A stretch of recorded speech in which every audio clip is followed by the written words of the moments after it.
Sorry, Yusek, I did not mean to create intrigue, yung pang-iintriga as you might be implying. Oo. Ang sa isip ko lang ho kasi ngayon, what if after listening to your explanation, yung mga guro na nasaktan, ganun pa rin po ang kanilang pakiramdam? Oo, ganun pa rin. Maliwanag. O ano? Ate Claire, ang tagal mo mag-isip. Ano nangyari? Na mental block ka dahil sa ginawa mo? O talagang, kumbaga, nabuhusan ka ng mainit na tubig? O kumbaga tawag doon na nahimasmasan o kumbaga nahimasmasan ka sa mga sinabi ni Ivan. Diyan ngayon, 'di ba? At yan ang nakikita namin sa mukha mo na talagang kinabahan ka. 'Di ba? Yan oh, ninenervyos Iniisip ka ba? ko, saan Hindi ka na ba dapat makapag-isip na. nasabihin kong mali ako? Sa ngayon po, saan iniisip ko dahil maliwanag yung aking pagkakasabi. Nagkaroon lang ng maling konteksto no sinabi ng ACT Party List or ACT Teachers na sinisisi ko ang Sa video ito, inuna ko yung pagsasalita mo. 'Di ba yung una? Ay hindi, yung kasunod kanina. Ni-replay ko, kumbaga, itong video na kahapon at ngayon. Hindi ka pwedeng makapag sinungaling, Ate Claire. mga guro.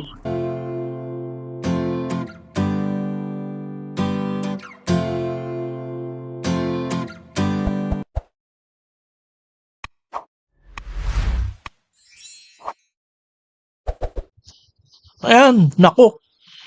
Grabe pala ang tinura nitong si Ate Claire, mga kababayan, sa mga guro. Talagang guro pa ang sinisi niya. Ate Claire, talagang guro pa ang sinisi mo, ha?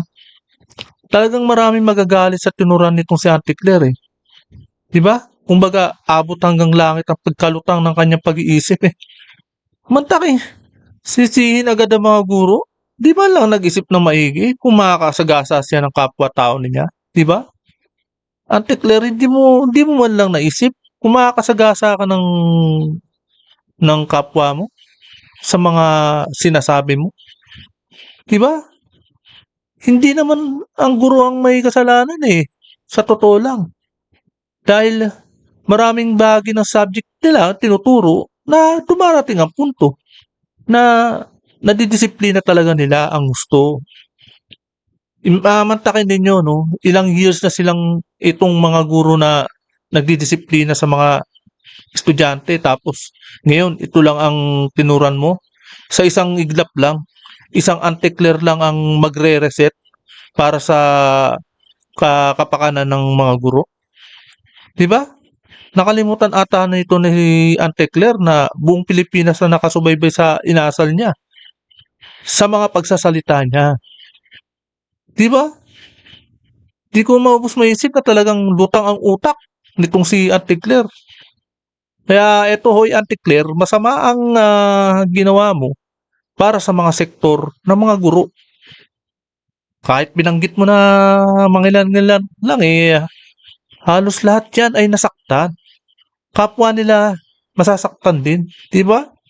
Hindi man lang naisip na araw-araw yan ang nagtuturo sa harap ng mga estudyante. Laging nakatayo, yung boses, paus, minsan, laging sumisigaw, nagsasalita. Hindi biro ang trabaho ng guro na magdisiplina ng estudyante. Ate Claire, ang masama nito, mga kababayan, ayaw humingi ng patawad nitong si Ate Claire. Diba? Kaya may mga pinag-aralan yan. Tapos gaganyan-ganyanin mo lang. Ang problema, yung gobyerno. Bakit? Wala tayong sa mga magulang, walang disiplina. Halos yung edad ng makakasuhan ng isang bata, yun yung dapat na sa batas, batas, di ba? Kaya ito po, welcome po muna sa aking channel. Heto, at muling nagbabalik ang inyong lingkod, Pads Press TV. Kaya ito po, panoorin po natin ang video na to kung saan talagang hindi humingi ng patawad si Ate Claire. Ito po, panoorin po natin ang video na to. Regardless if these are members of Alliance of Concerned Teachers or baka meron lang po mga ordinaryong mga guro na nasaktan doon sa sinabi ninyo. Kaya nga po, Yun. sabi po natin, kinikilala po natin yung nasaktan nilang damdamin. At gusto ko Kinikilala, ipaliwanag kung saan maaaring nanggaling yung sama ng loob nila. Dahil never po ako nanisi ng guro. Maliwanag Ba? po yung sinabi natin kahapon. So, yun pa rin Totoo po. ah? O yan o. Ayan, yan. Hindi ka, kumbaga hindi ka nanisi. Pero eto kahapon to mga kababayan. Eto yung kahapon na tinuruan niya, sinabi niya sa mga guro. Yung kaninang nauna, ngayon lang yan. Pero eto kahapon. Tingnan nyo. Tama ba yung mga sinabi niya ngayon? Ito po ay pribadong paaralan, pribado man o pampublikong paaralan, nandiyan pa rin po ang pag-uutos ng ating Pangulo na dapat na Yan yung unang ang nasabi niya, pagpaprotekta mga sa ating mga kababayan. kababayan, lalo-lalo sa kabataan ay dapat paigtingin. At ang isa sa mga nakikita rin ditong solusyon ay dapat na ang mga kabataan natin ay naggagabayan. Hindi lamang ng kanilang mga magulang, kung hindi sa kanila mismong paaralan. Minsan na po natin nakita, mismo ang ibang mga guro ay lumalabag sa ganitong klase ng moralidad. Sila mga guro Ayan o. ay lumalabag sa ganitong klase ng moralidad. O, Sila di ba? minsan ay nagtuturo sa kanilang mga estudyante kung papaano maging walang Ayan ang modo, sinabi mo. lalo-lalo na sa mga nakakatanda or sa mga ibang tao.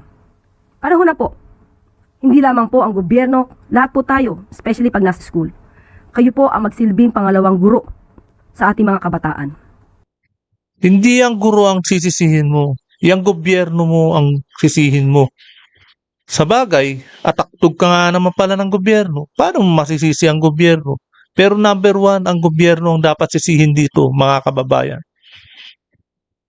At sana lang, Naku po naman, Ante Claire. Ayan, Hindi pa nga may nalilibing yung diba? mga kabataan. Ito po ang mga mensahe at mga talaga namang banat ni Attorney Harry Roque, mga kababayan. Na naging biktima ng pinaka-reset na patayan, barilan sa ating mga eskwela. Eto ikaw, naninisi na naman. At ang pinili mo pang sisihin, yung ating mga Mga bagong guro. bayani, ang ating mga guro. Tama. Alam mo ba, ang ating mga guro, yan po ay napakalaki ng sakripisyong ginagawa nila para sa ating mga kabataan. Bukod pa doon sa kanilang pagtuturo sa classroom na napakadami mga estudyante, dito po sa Europa ha, mga 25 lang kada classroom. Pero sa Pilipinas, naku, aabot po yan ng 50. Pero bukod pa po dyan, napakaliit ang sweldo. At meron pa silang napakadami mga trabaho, kasama na yung pagluluto ng pansit. Dahil nga po doon sa ating sinulong na panukalang batas, na naging batas, na pagkain para sa mga nagugutom na mga mag-aaral. Bukod pa po dyan, yan po ay mga ginang ng mga tahanan o di naman kaya ay mga esposo sa mga bahay na meron din katungkulan sa kanilang mga sari-sariling pamilya. At mahigit 8 oras po ang trabaho niyan ha, dahil meron pa po yung aktual na pagtuturo, meron niyang paggagawa ng mga lesson plan, meron niyang pag-check ng papers, at meron din po yan na pagbibigay ng guidance sa ating mga estudyante.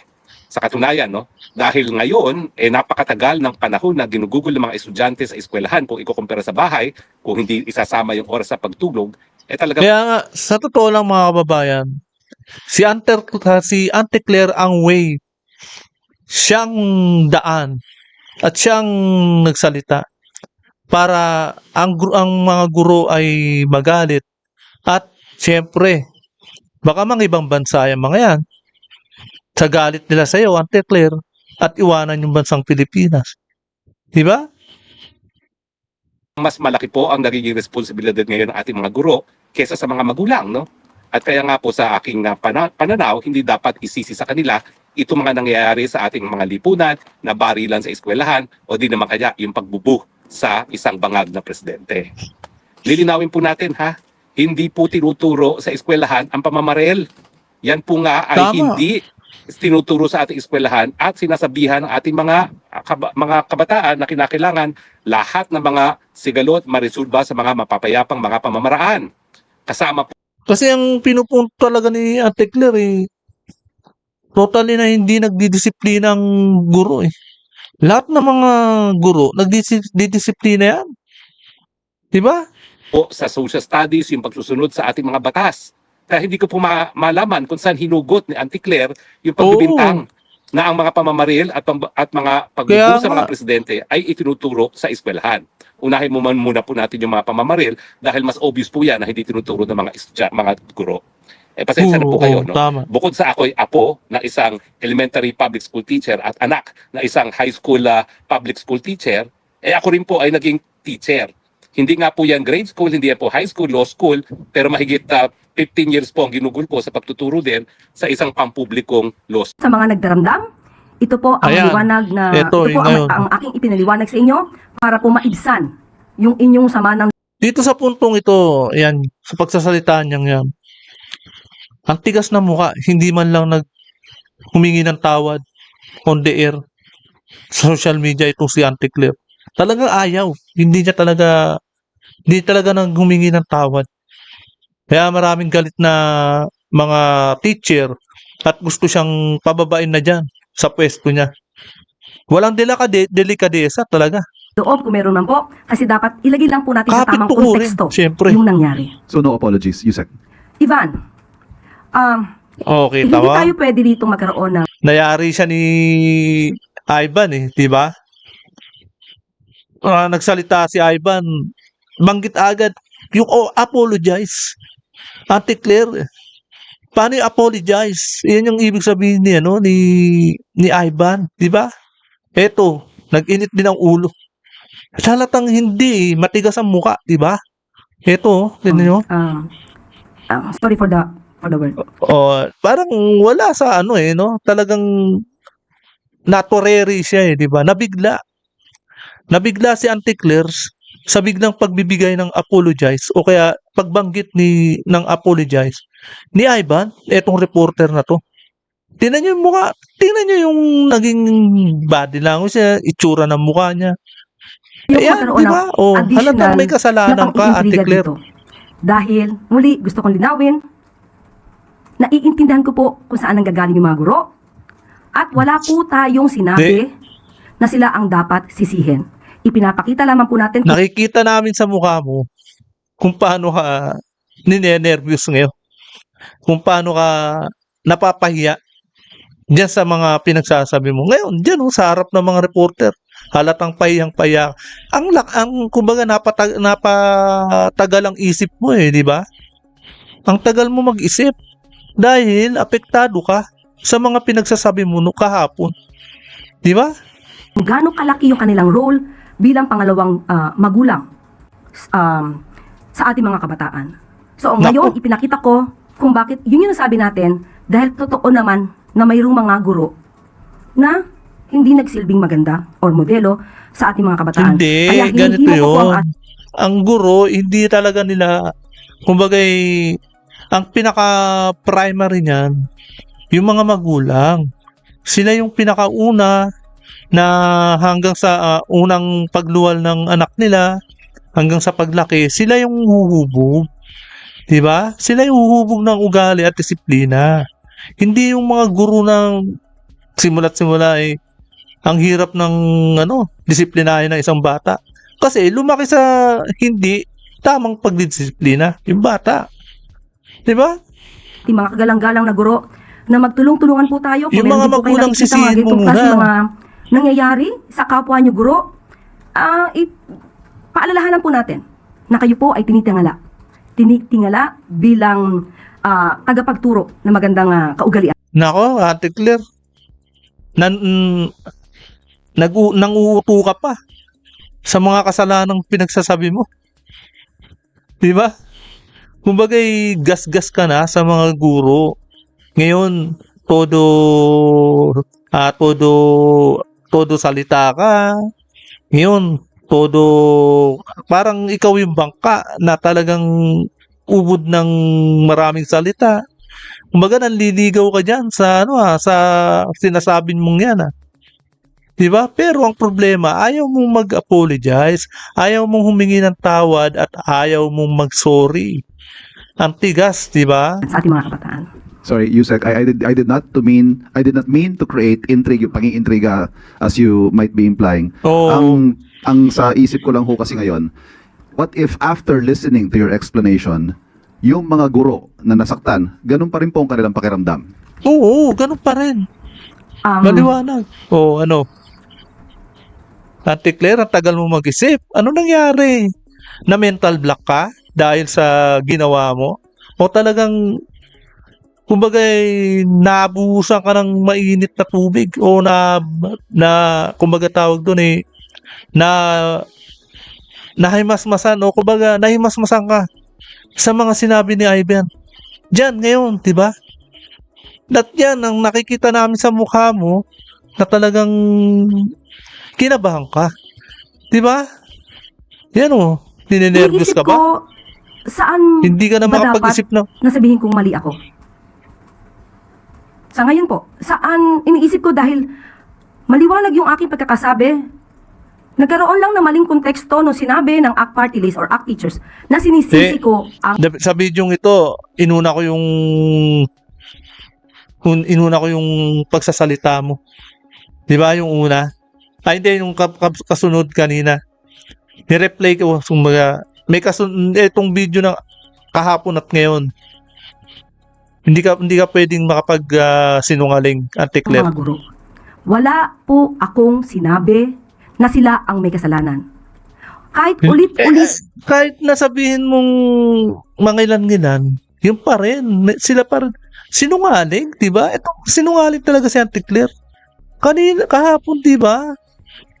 Sinisi mo sila, may kasalanan sila. Yun ang sinabi mo kahapon. Ngayon, nag-iba na ng ihip ng hangin. Iba na yung sinasabi mo ngayon.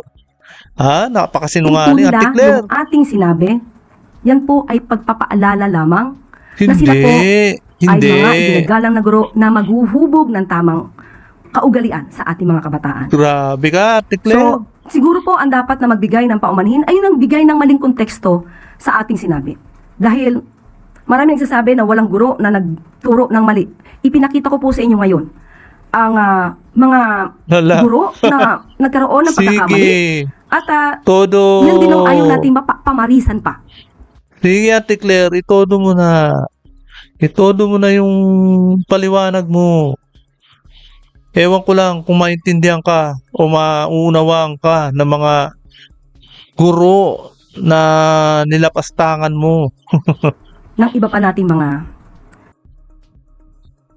Ayan po, no, hanggang dito na lamang po. At syempre, napakinggan po natin si Attorney Harry Roque. At ito, natunghayan po natin yung before and after na si Auntie Claire. Nagsalita ng muna at ngayon ay todo bigay ang pagpapaliwanag, pero ang bandang huli, hindi po humingi ng sorry sa mga guro na inano niya, na nasagasaan niya, mga kababayan. Kaya ito po, no, hanggang dito na lamang po. At kung hindi ka pa nakakapag-subscribe, please subscribe my channel para lagi kang updated sa bawat upload ko. Maraming salamat po.